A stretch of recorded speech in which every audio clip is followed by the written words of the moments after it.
Welcome back to the Uncensored Voice. This is John Melendez sitting in for Randolph Macias, who has the great privilege of being on assignment to make America great again in the battleground, battle-born state of Nevada for U.S. Senate candidate Adam Laxalt. The purpose of the Uncensored Voice podcast is to enable our listeners to be proactive in their voting choices. So it is incumbent upon us to make you aware of other candidates. Today's guest is Libertarian candidate for Bexar County Judge, Edgar Coyle. Edgar, welcome to the show. Hey, thanks for having me. Yeah, of course, Edgar. And can you tell the voters a little bit about yourself and why it is you're running for county judge? So a little bit about me. I'm actually not a native Texan. I moved here about 6 years ago, in 2016. My wife got an opportunity to be a teacher in central San Antonio. So I moved out here with her, and we just loved it so much, we decided to stay. And so this is our home now, and I really care about what's happened over the last 2 years, so that's why I decided to run for county judge. Okay, and what specifically enabled you to get into the race? I got into the race because I really did not like the direction that we were heading over the last 2 years in response to the COVID-19 pandemic. I couldn't believe the draconian measures that were put in place here in response to the lockdowns and all the mandates and stuff like that. So it really made me aware of how important local government is, and it could either stand for its citizens or it could lock you in your home. So that's why I'm running for Bexar County Judge. And for voters who might not know, what exactly does the Bexar County Judge do? So the Bexar County Judge serves an executive role in county government. It's very similar to how a mayor would function in relation to a city. Their main priority is presiding over the commissioner's court, which is essentially kind of like a city council, but for a county-wide position. So they do various other things like that, and they were head of emergency management during the whole COVID-19 pandemic. I'm sure your viewers are aware of all the press conferences they had over the weeks and months during that time. Okay. And what? How would the Libertarian Party differ from the Republican Party and the Democratic Party? So the Libertarian Party is different from the Republican Party. At the core of our philosophy, we have three main principles. Number one is the non-aggression principle, which basically boils down to it's immoral and wrong to initiate aggression upon someone else in either their person or their property. So we believe, it's immoral for, victimless crimes and stuff like that. And in my opinion, I don't think the Republican Party is as liberty-focused as maybe they used to be in the past. So I'm a libertarian because of that. What about the Democratic Party? Certainly these lockdowns have created a lot of victims, and these are policies that the Democratic Party promotes. I think a lot of individual Democrats have woken up to the damages that have been caused, but the party at large, I don't think they really have liberty and freedom at the fore of their party and their platform. The Democratic Party? The Democratic Party, yes. Okay. And what do you think is the biggest challenge facing Bexar County today? Well, today I would have to say it's the problem from rapid economic expansion and also skyrocketing property valuations, partly due to everyone wanting to move here because we're, more of a free state than others. And also just, inflation's out of control, and that's really pushing up property values. So I would say infrastructure probably, and reassessing how the county gets its funding and trying to, get away from property taxes. Okay. So as Bexar County Judge, are you going to try to eliminate property taxes, or? I will do everything in my power as Bexar County Judge to abolish property taxes. I think it's just an antiquated form of taxation to, tax one's home, and it essentially means that you can never really own property. As long as you can pay off a mortgage, but you're still going to have to pay the government every year. So I think it would be much better if we could go to a sales tax model to bring in revenue for the county. and try to keep the role of the county as limited as possible. Okay. And what about homelessness? I mean, the homeless population in Bexar County is growing seemingly every day. How would you combat that issue as the Bexar County judge if you were elected? So, this is one of those problems that there's no easy answer to.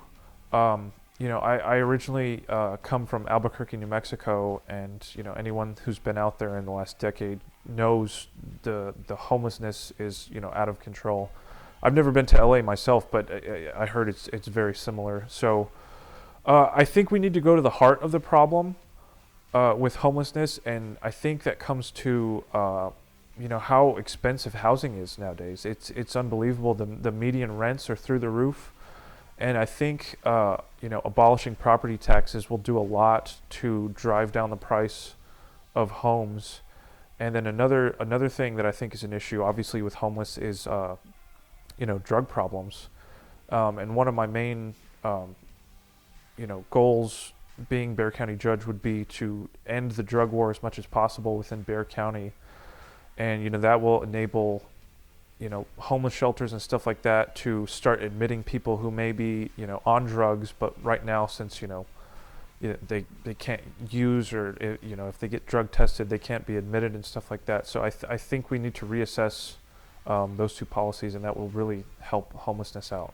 Well, and how would you address also the issue of overtime expenditures and deputy fatigue over at the county jail? Now, this is the purview of the sheriff, but county commissioner's court does have power of the purse. So yes. How would you handle that issue as county judge? Personally, I think ending the drug war, I think, would go a lot to, first of all, emptying out the county jail from people who don't really need to be there. There's a lot of people who are arrested for nonviolent, drug possession and stuff like that. Getting people out of the county jail that don't really need to be there, they're not violent criminals and stuff like that. That would go a long way. And, just tightening up and cutting from where, we don't really need county government to be involved, and free up the resources to cut back on overtime that way, hire more officers and stuff like that. And what about infrastructure? How can city and county better work together in order to make sure that we have good and proper infrastructure here in the county? Well, I mean, obviously, like I said, people are moving here in droves. It's unbelievable. Development is all over the place. I think the main function of the county should be roads, and infrastructure. And it seems like there's not a whole lot of emphasis put on that. So I think we really need to reevaluate where our money's being spent and put the priority on, roads and economic development to allow for the influx of people. And personally, I don't like to work with cities. I think we should all stay on our own lane.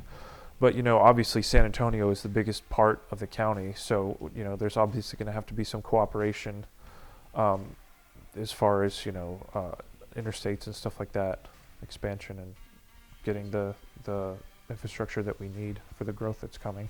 Yeah. And Edgar, you mentioned the lockdowns earlier, and that was a primary focal point as to why you're running for county judge Absolutely. today.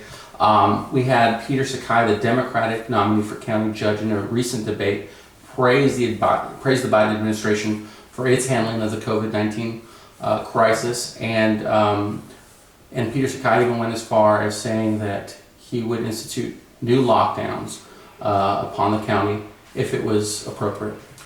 Yeah, I don't understand how you can be saying that in 2022 after seeing the devastation caused by that. All the inflation that we're dealing with right now, the supply chain disruptions, that was all a direct effect of, the lockdowns. Not just here, but, obviously all over the world. But I don't understand how you can even toy with the idea of potentially going back to some sort of a lockdown after seeing the horrible damages that it caused, on, individual citizens. There's a whole new generation of agoraphobes, and people have, lots of mental health issues now. Alcoholism is through the roof. I would say probably the homelessness problem wasn't helped by the lockdowns. So as Bexar County judge, that is not appropriate at all to be, locking down telling businesses, who's essential, who's not essential. And, this whole, the county judge going up and, advocating, for vaccinations and stuff like that, in my opinion, that's completely inappropriate, and you wouldn't hear a peep from me about that. Talk to your own doctor and make your own decisions, but that should not be something that's advocated for at a county level. Do you think that comment demonstrates how out of touch Peterson County might be from the rest of his county? I don't know how he can think that. I mean, maybe he's keyed into his voters, and that's kind of what they're expecting him to say. But the average Bexar County resident, I think, is seeing the devastating impacts of that. So I think he is a little out of touch. And what about, I've heard you mention a free Bexar County, quote unquote free Bexar County. Can you explain what that means when you're out there talking about a free Bexar County? So in my mind, part of the reason why I'm running as a Libertarian is because I think the Libertarian Party is the only one that really understands the stakes right now. If you look at society at large, I personally think that America is almost at its end. This is what empires look like when they're falling apart.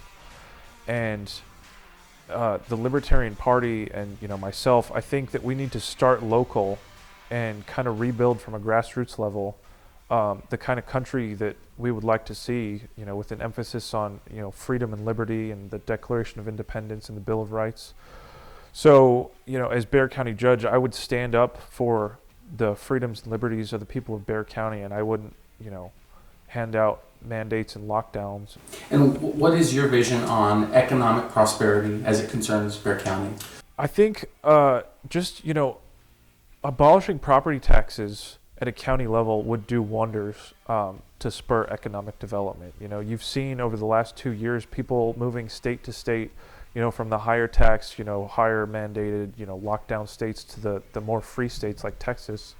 And Texas isn't perfect, but there's room for improvement here. And I think lowering the tax burden as much as possible on the residents here would do wonders, and you'd see a lot of business move to Bexar County, and that would spur economic growth. Well, Edgar, I want to thank you for coming on our program and joining us today. Before we leave, though, would you like to leave any parting thoughts for people who might want to go out and vote for you November 8th? Yeah, again, thank you so much for having me. I would just like to say, there's been a lot happening over the last 2 years, and I would like to stand for you as the freedom-oriented candidate on the ballot this November. So if you like what you see, please consider getting involved with my campaign. My website is linktree.com/EdgarForBear. You can find all the information you need there. And if you're more curious about libertarianism, or if you want to, kind of get involved that way, we also have lpbear.org. That's the local party. So thank you so much again for having me. Of course. Again, thank you for coming. For the Uncensored Voice, this is John Melendez. We'd like to give a special thanks to our guest, Edgar Coyle, for joining us today, and a special thanks to you, the viewer, for watching. Don't forget to subscribe, and don't forget to vote November 8th. Godspeed.